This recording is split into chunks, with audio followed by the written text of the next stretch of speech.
Hello, I'm Kristel Larosa. The topic that I will discuss, emergence of e-organization and e-commerce. What is e-organization and e-commerce? With the advancement of information system, organizations now operate in a distributed environment with flexibility in the nature and way of work. This is what we call e-organization or virtual organization, and these do not have a central geographical location. According to most people, e-commerce is basically the buying products over the internet. It's an enterprise which totally develops over the web.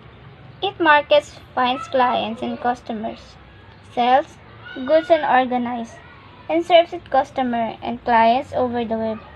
It finds the organize its partner and collaborators and employees over the web. Emergence of e-commerce. It refers to the business operations involving electronic mode of transaction. It encompasses presenting products on website and filling order.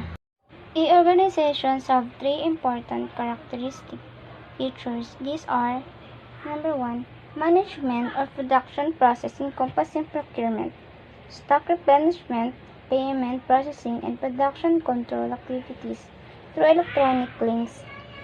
Second, management of customer-centric activities encompassing marketing, selling, processing of customers' orders, and extending support to customers through electronic information system.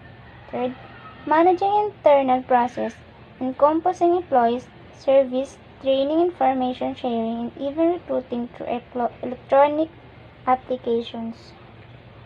That, however, is too simplistic and narrow of a definition. If you take into account all of the components that make up e-commerce, you will realize how much more of a role e-commerce plays among all of the activities that take place online. For those that are not too familiar with the e-commerce definition, they usually do not realize that service can also be bought and sold. For instance, there are web design, marketing, and many more services that can be either completed physically through the web. Physical service may include local business that have a website allowing potential customers to pay for scheduled services to be completed at a later date. Web service may include anything that can be accomplished over the internet. Not only can people buy and sell service through exclusive website, but there are also marketplaces for this type of transaction such as KL.com. Another striking misconception is that e-commerce sold deals with a business-to-consumer type website. Most people do not realize how much business-to-business and even consumer-to-consumer activities go on over the internet. All three types of website combined together make up the entire e-commerce definition. As the internet evolved through the years, the concept of e-commerce has grown exponentially. It has since become one of the most effective business models of the internet and will continue to grow. E-commerce versus e-business. We use the term e-business to refer primarily to the digital enablement of transactions and processes within the firm, involving information system under the control of the firm. E-commerce includes commercial transactions involving an exchange of value across of organizational boundaries. The process of e-commerce. A consumer uses web browser to connect to the homepage of a merchant's website on the internet. Second, the consumer browses the catalog of products featured on the site and select items to purchase. The selected items are placed in electronic equivalent of shopping cart. Third, when the consumer is ready to complete the purchase of selected items, she provides a bill to ship to address for purchase and delivery. What is B2B e-commerce?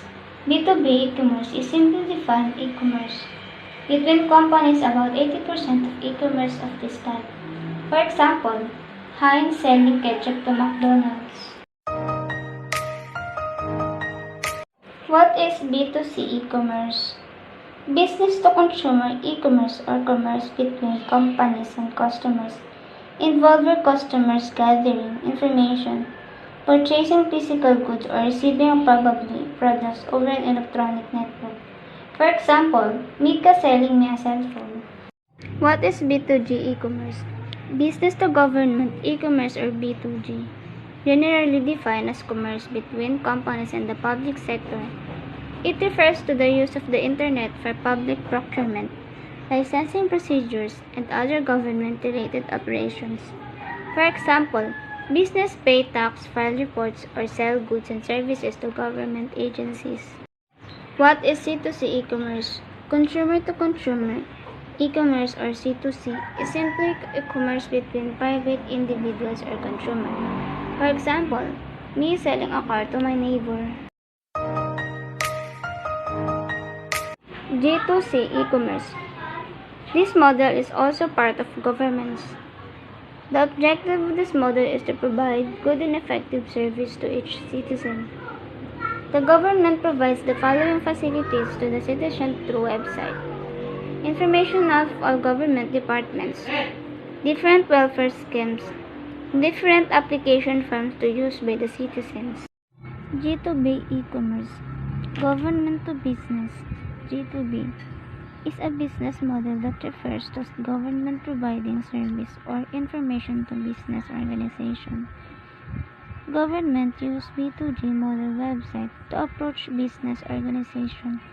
Such websites support actions, tender and application, submission functionalities. Advantage of e-commerce. First, buying, selling 24/7. Second, easy to start and manage business. Third, low operational costs and better quality of service. Next, no need of physical company setups. Disadvantage of e-commerce. First, unable to examine product personally. Second, not everyone is connected to the internet. Third, mechanical failures can cause unpredictable effects of the total procedures. Fourth, there is the possible of credit card number theft.